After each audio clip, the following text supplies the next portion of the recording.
Hi there. It feels like it's been a while since I've been talking to the video camera and y'all. So, here I am back again. I want to do just a short little introduction to the diversification strategy. Famous last words, keeping it short, but I'm really going to try here.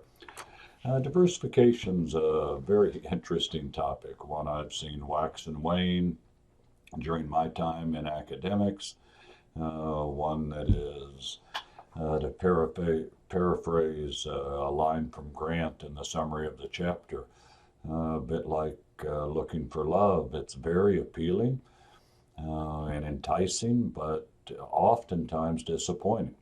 Um, Firms are very much drawn to diversification, to moving into other areas, capturing other businesses, spreading out, getting bigger, but often doesn't work. And we've seen real patterns in this over time. Um, Slide from your book shows the rise of both related and unrelated diversification over time, both the U.S. and the United Kingdom. You see that back through the middle part of the 1900s, more dominant or single businesses, and then you saw this rise as companies started spreading out. Why? Well, partly firms were kind of maxed out in their industries. Prohibitions against monopolies put limits on their growth. And in many instances, they were in industries that weren't growing anymore and they wanted to get bigger, so they started branching out. And you see through the 60s and 70s in the US, even later in the United Kingdom, a big rise in diversified, both related and unrelated businesses. It's also reflected if you look at kind of this evolution of diversification strategies.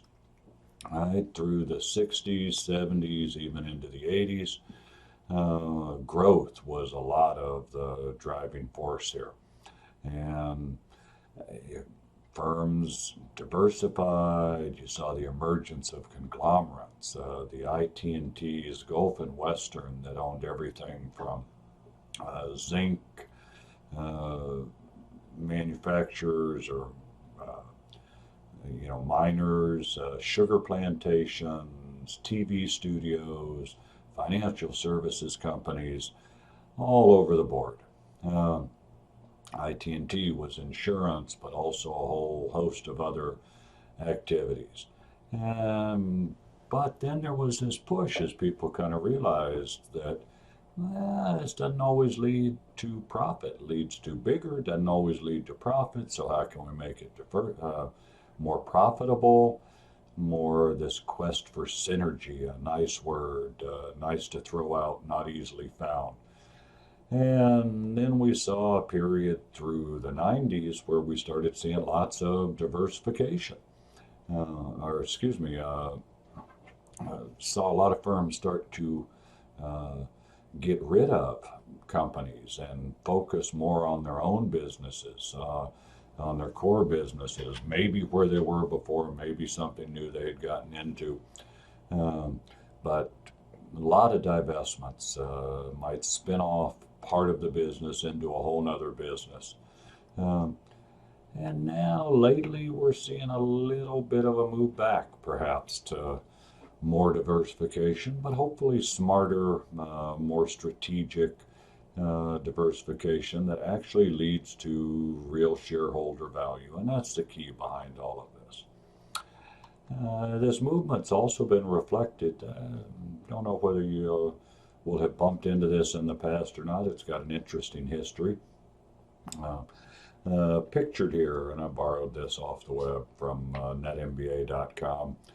Uh, you can go there if you want to see a little more about the BCG matrix. But uh, during that heyday of the conglomerates, of rapid diversification through the 60s and 70s, you saw what was called the portfolio approach, best exemplified from the BCG matrix, though there were others.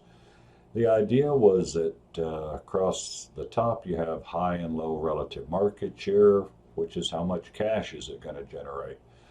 And going up and down on the left side there, you see market growth rate. how much cash is going to be used. And the idea was that a company would kind of manage its portfolio, and they would have question marks that were currently low market share but in high growth industries that perhaps we could invest in to turn them into stars, that is, high market share and a high growth rate.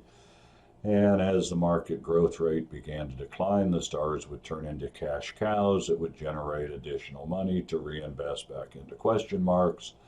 And the dogs down there on the lower right, nothing personal to the dogs, but those were low market share and low growth rate industries, and you had to decide, could you turn them into something, or did you need to get rid of them?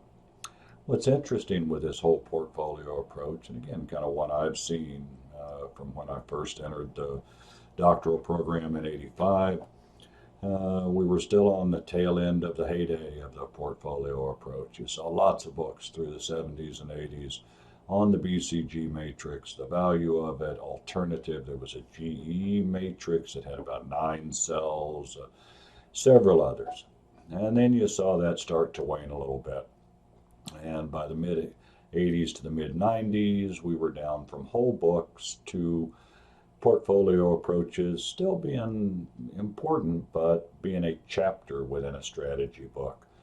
And then through the '90s to 2000s, now there was going to be not a whole chapter, but maybe a little section in this chapter on corporate strategy. And now, not a whole lot of mention at all. We've kind of changed our tune. So, how do we set the stage for this? Well, think about the motives for diversification. Growth is absolutely one, especially if you're in declining industries, but really anytime.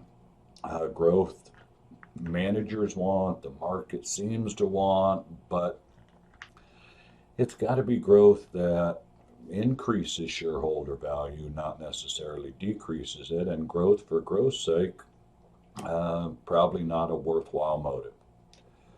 Risk spreading. This was an early movement that you could balance out seasonal industries, you could balance out a more mature industry with a more growing industry. Okay, except shareholders can do that on their own, right? Capital asset pricing model says that you don't have to have a company do that. You can do that by deciding which firms to buy stock in, and can do it better and more for your own interest than having a company decide how to diversify that risk. So they're really kind of where we've ended up, is trying to really focus on value creation. How can diversification really create shareholder value? Can it? And if so, under what circumstances? So that's what we really need to think about. So take a look at the chapter, come back, take the quiz, and then I'll add a little bit more information.